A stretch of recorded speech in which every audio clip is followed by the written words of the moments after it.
नमस्कार दोस्तों, आशा करता हूँ आप सब कुशल मंगल हैं। आपका साथी मनीष स्पिरिचुअल सी चैनल में आपका फिर से स्वागत करते हैं। आज एपिसोड 58 अध्याय 2 सांख्य योग के श्लोक 24 पर विचार विमर्श करेंगे। शुरू करने से पहले 3 बातों पर चर्चा करेंगे। ये हमारे श्लोक 24 के लिए अति उपयुक्त रहे। तो 2 सवाल है। पहला, क्या शरीर को बम से, आग से, पानी से, हवा से, समय से बचा सकते हैं, या शरीर बिना बदले रह सकता है? और दूसरा सवाल है कि क्या आत्मा जो है वो बुलेट प्रूफ है, फायर प्रूफ है, वाटर प्रूफ है, विंड प्रूफ है, टाइम प्रूफ है? तो 2, शरीर और आत्मा। हम सबने अपने अपने कालखंड में देखा है कि किसी का जन्म होता है, किसी का मृत्यु होता है।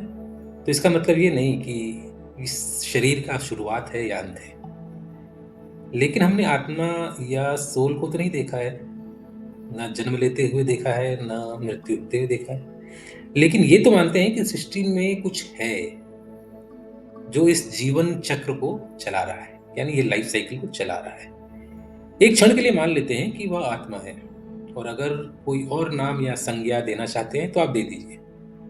लेकिन चलिए मान लेते हैं कि आत्मा है, फॉर अ मोमेंट मानते हैं आत्मा है, तो वह आत्मा बुलेट प्रूफ है, फायर प्रूफ है, वाटर प्रूफ है, विंड प्रूफ और टाइम प्रूफ है।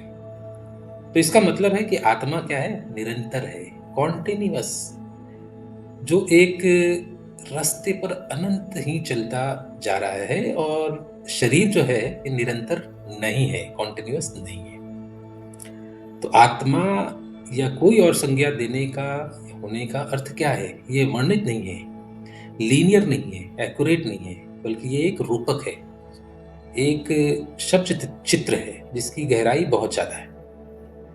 तो अब हम लोग किसी की दीदी, भाई, दादा, दादी ये बोलते हैं, किसी को माता बोलते हैं, पिता बोलते हैं। ये सब भी क्या है? ये रूपक है। तो हिंदी में अगर पिता बोला जाता है तो इंग्लिश में डैड बोला जाता है, या फादर बोला जाता है। ये सब क्या है? रूपक है। पापा बोला जाता है। ये सब क्या है? एक तरह से संबोधन है। तो यहाँ शरीर केवल भौतिक स्थिति की वास्तविकता है। तो आज हम लोग आत्मा की वास्तविकता को समझ लेते हैं, विश्वास कर लेते हैं और आगे चलते हैं। फॉर अ मोमेंट विश्वास करते हैं कि आत्मा है। अगर आप आत्मा को इस नाम से स्वीकार नहीं करना चाहते हैं, तो इसको आप अपने मन के हिसाब से कोई भी नाम दे दीजिए। लेकिन बस ये मान लीजिए कि शरीर और आत्मा, या जो भी आप शब्द आत्मा की वजह को दें, उसमें अंतर क्या होता है। तो 2 शब्द हो गए, और तीसरे बिंदु पे चलते हैं। तो जब हम आत्मा की वास्तविकता को समझ लेते हैं, तो हम आत्म साक्षात्कार की अपनी खोज की स्पष्टता, गंभीरता और तात्कालिकता से भर देते हैं, जिससे स्थायी आध्यात्मिक खुशी की प्राप्ति में तेजी आती है। जब हम लोगों में दर्शन आ जाता है, फिलोसफिकल हो जाते हैं, चीजों को दार्शनिक तरीके से देखने लगते हैं, तो हमारी सोच और व्यवहार बदल जाते हैं। हम धीरे धीरे आत्मज्ञान की तरफ बढ़ने लगते हैं। तो आत्मज्ञान हमें वास्तविकता के आध्यात्मिक स्तर पर ले जाता है, जो मृत्यु के अधिकार क्षेत्र से बाहर है, यानी दूर है। आत्मज्ञान हमें मृत्यु के भय से और भय की मृत्यु तक ले जाता है। यानी देखिए, 2 शब्द देखिए। आत्मज्ञान हमें क्या करता है? पहला, मृत्यु के भय से दूर ले जाता है, और भय जो होता है हमारे मन में, उसकी मृत्यु तक ले जाता है। तो भय को शून्य कर देता है, और हमें मृत्यु के भय को शून्य कर देता है। तो मित्रों, आपसे निवेदन है कि मेरे चैनल को देखें, सब्सक्राइब करें और अपने मित्रों तक भी पहुंचाएं। तो दोस्तों, यह आत्मा का बहुत ही कठिन और विस्तृत विवरण है, और यह आत्मा के अस्तित्व की सर्वोच्च स्थिति को उजागर करता है। बहुत लोग सोचते हैं कि आत्मा हम सभी के अंदर बैठी है, हमसे काम करवा रही है। तो वास्तव में यह शरीर का केवल एक छोटा सा हिस्सा है, जो किसी चीज पर लक्ष्य बनाता है, और फिर मन को हर चीज के बारे में सोचने, चीजों को एक दार्शनिक रूप देता है, और फिर आदेश के अनुसार मनुष्य का जीवन कर्म करवाता है। तो चलते हैं श्लोक 24 पर। अच्छेदयो यम दाहयो क्लेद्यो शोष्य एव च नित्य सर्वगतः स्थाणुर् चलोय सनातन। तो पिछले श्लोक में हमने देखा कि कैसे कोई भी हथियार नहीं था जो आत्मा को नुकसान पहुंचा सके या उसे खत्म कर सके। इसका कारण यह कि आत्मा अमर है और इसका अस्तित्व तो है, लेकिन यह इस आकार या भौतिकता में नहीं है कि कोई भी इसे बाधित कर सके।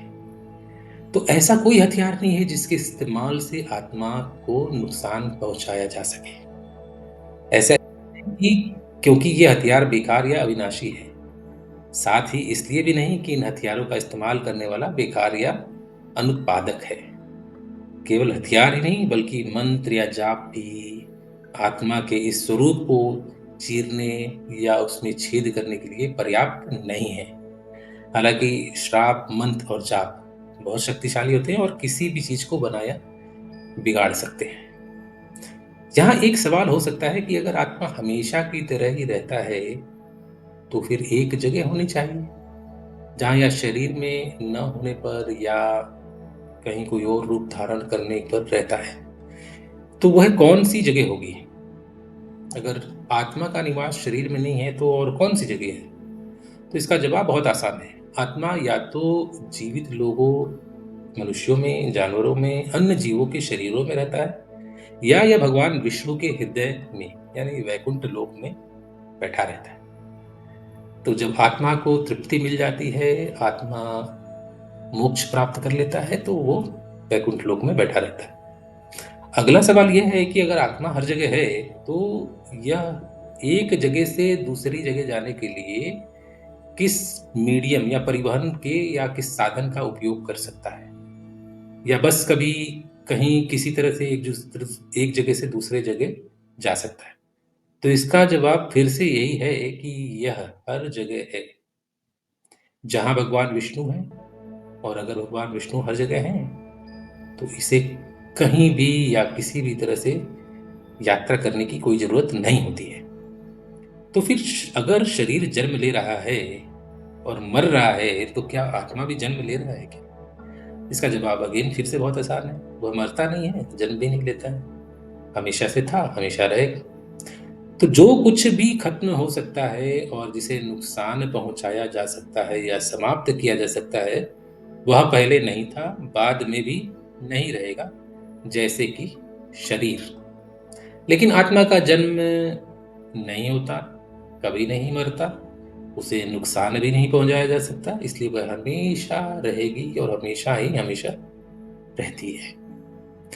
तो दोस्तों, आज का निष्कर्ष क्या है? निष्कर्ष एक विचार पे चर्चा करते हैं।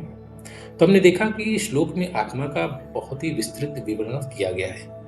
यह आत्मा के अस्तित्व को सर्वोच्च स्थिति को उजागर किया गया है। आत्मा हमारा सच्चा सार है, अविनाशी है, उसे किसी भी बाहरी शक्ति से नुकसान नहीं पहुंचाया जा सकता है। तो निष्कर्ष है कि संक्षेप में यह आत्मा एक अटूट, अघुलनशील और अविनाशी इकाई के रूप में वर्णन करता है। इसे भेदा नहीं जा सकता, जलाया नहीं जा सकता, सुखाया नहीं जा सकता। आत्मा शाश्वत है, हर जगह मौजूद है और विभिन्न शरीर के बीच बदलाव करने में सक्षम है। यह भौतिक प्रभावों से अप्रभावित है और इसका कोई अंतर्निहित लिंग नहीं होता है। तो दार्शनिक और धार्मिक संदर्भों में हम देखें तो आत्मा को अक्सर मनुष्य के गौर भौतिक यानी कि अवे फ्रॉम फिजिकल फॉर्म अमर सार के रूप में देखा जाता है, जो शरीर से अलग होते हुए भी उससे जुड़ा हुआ है, जबकि मानवीय कार्य भौतिक शरीर द्वारा किए गए कार्य हैं जो आत्मा की बुद्धि, इच्छा और भावनाओं से प्रभावित होते हैं। तो फिर हमारे लिए संदेश है कि कर्म करते वक्त अपने अंतरात्मा को सुनना है। एक अच्छा मनुष्य, अच्छी अंतरात्मा सदैव हमें अच्छी तरफ ले जाएगी। तो प्रतिदिन श्री कृष्ण या इष्ट देव के समीप बैठकर कर्म का आकलन करें। हम पाएंगे कि प्रतिदिन एक अच्छे व्यक्ति बन सकते हैं। तो आजकल कई जगह आपने सुना होगा सोलफुल कोचिंग हो रही है। तो हमें करना क्या है? ये हम अगर मान लें कि हमें कुछ नहीं करना है, तो बस श्री कृष्ण जी या अपने इष्ट देव या कोई भी देवता के समीप बैठ जाए, सुबह 5 मिनट और शाम को 5 मिनट, और हमें अपने स्वयं का आकलन करना है। तो हम पाएंगे कि प्रतिदिन हम अपने आप को एक अच्छा व्यक्ति बना रहे हैं, धीरे धीरे। ऐसे 10 मिनट की दिनचर्या हमारे और आपके जीवन में एक अच्छा परिवर्तन ला सकती है, जिससे एक अच्छे समाज, परिवार, राष्ट्र का निर्माण हो सकता है। तो मित्रों, इसी के साथ मैं विदा लेता हूँ। सुख का सदैव सदैव अनुभव करें। जय श्री कृष्णा, और मिलते हैं नेक्स्ट श्लोक में। Thank you.